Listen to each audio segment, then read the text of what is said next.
Why do you think we haven't been intimate yet? Because of me. Continue. You would like me to elaborate? I want you to elaborate. Okay.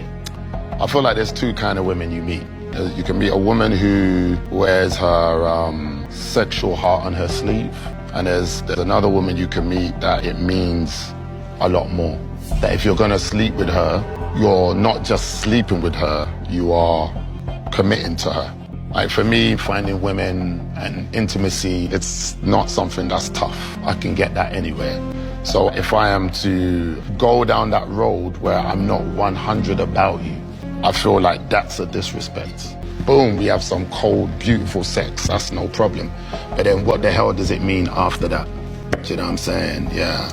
If you wanted to fuck, we could have fucked. Are you crazy? This gentleman trying to explain to the black woman about why he did not choose to sleep with her, even though she was ready to go. What I think he was trying to tell her is something that black men may not say to a lot of black women. It's not that black men do not have a preference for black women, but one of the things some black men will not do is just be a part of the problem, to lay down with a black woman, to take her heart from her, to be a part of the guys that she can say that are out here playing games and are purposely trying to break black women's heart. What up, gents? Welcome to the TSG Uncut. I am your host, Sean C. Today, we're going to look at a few clips and explore why aren't black women finding husbands. Do me a favor, hit that like button. And with that being said, let's get started. The only thing keeping him from shooting his shot is that black women are not his preference. Do I have to be the one? I don't think they gonna hear it if maybe a woman don't say it. Saying that you are not his preference, I think, is the nice way of saying that he prefers not black women, because most black women are combative and argumentative. Not to say all, but a lot of us are. And it comes with that independent spirit. Gents, we talk about this all the time on the channel. Talking about the woman that says she's independent, she's strong, and she doesn't need any man. Not realizing that when women say this, it makes men feel like, why would I stay around in a place that I am not wanted, but only tolerated? Maybe even used only for my resources and not looked at as the man that I am. And a lot of men are feeling that exact way. That Destiny Child told y'all to have right before Beyonce went off to got married. Yeah, she married. I come to find that most men don't want to deal with the headache of telling women that that's what it is because of the combativeness and arguments that comes with saying this. A lot of guys can't even state their opinion. A lot of guys can't be open and honest like women say they want from men. But men do know how to communicate. A man will tell you the truth, but the thing is, a woman will respond with anger, with combativeness, using sign language, shame, insult, guilt, and the need to be right just because she is feeling hurt in that moment. She is feeling attacked, especially women that have gone through this type of hurt and trauma before. What they do is they shrink back into a defensive position, and nothing that a man says past that point gets in the ears and between inside of the brain. They are not hearing that. So what do men do? Men will shrink back because it's like, I would rather just squash this and not discuss it than to have a contentious conversation with someone who isn't willing to listen. Do other races have arguments? Yes, they do. However, they are not trained in it as a lot of us are. White women, other cultures,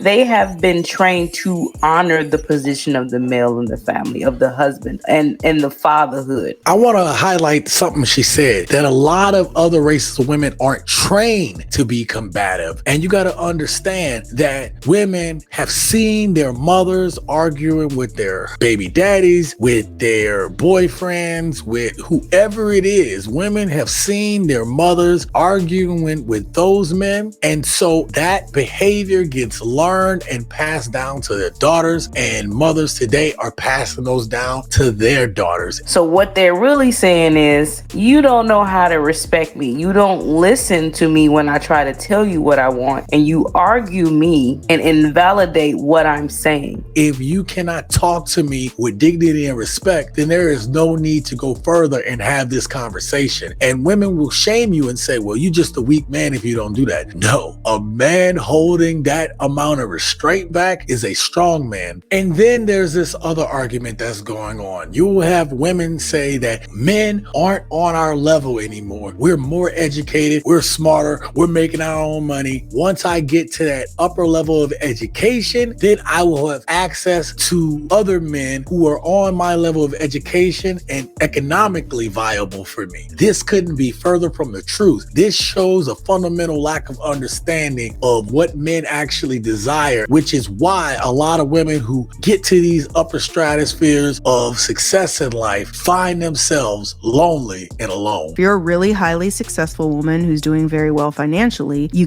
men don't date with those standards. You date with who makes you happy. What if she can't get over that? She's like, I want somebody on my level. Good luck. Have at it. Go for what you want. But I'm just letting you know that your pool of men that are making the kind of money you're making is so slim to none. And then those men don't want you. Women think when they get more money, when they're able to get the bag, when they're able to do all these things and have this luxurious lifestyle that they so desperately crave, the few men that are on their level is not checking for women who are up there, because in order for a woman to really hit those heights, usually there's some level of masculinity in order for her to compete in this society, for her to get there. The entitlement that she feels that she deserves to have a high quality man because she feels that she's a high quality woman, and that could be further from the truth. Because men will sleep with just about anything. Mm-hmm. So I've seen women who are 5s, but they're sleeping with a dude who's a 9. Yeah. She's got these ridiculous standards because she actually thinks this means that a man on that level would be with her. Ooh, but he would never be with her. He's just using her for sex. But she thinks because her vagina has given her access to these men here, that this is the new standard. I did a video recently on this channel where this woman said, hey, if I was built and looked a certain way, I would be trying to use my vajayjay to go up and get these higher level dudes. And again, this is a fundamental flaw. Dudes may lay down with a woman, but that doesn't mean that he's going to open the keys to the kingdom for that woman. So for women who are very successful and you want to only date those men in that pool, men with money have access to women that are not on their level. Do you think he wants you? Men don't look at it like, let's be a power couple. That's a woman thing. Gents, if you hear a woman, if you talking to a woman and she comes to you and she's like, oh yeah,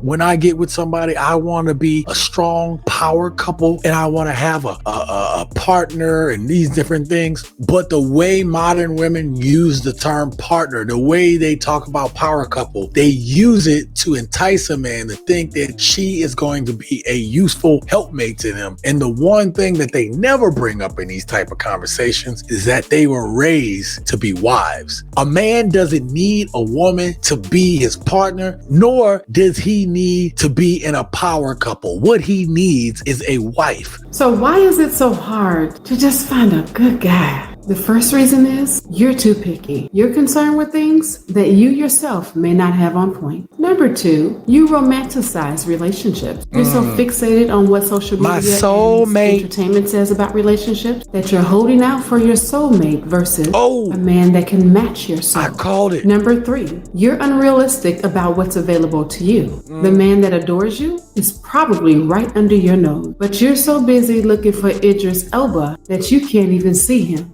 Number 4, you don't really know what you want. Yeah, that's the thing. The unrealistic expectations of what a woman thinks she can get, and women not knowing what they want. You say that you want a kind man that's honest and can provide, but when he shows up honest and kind, and he has his own job, and he tells you, baby, I don't like this or I don't like that, you drop him like a hot potato because he can't tell you what to do. Which leads me to number 5, you're ambivalent.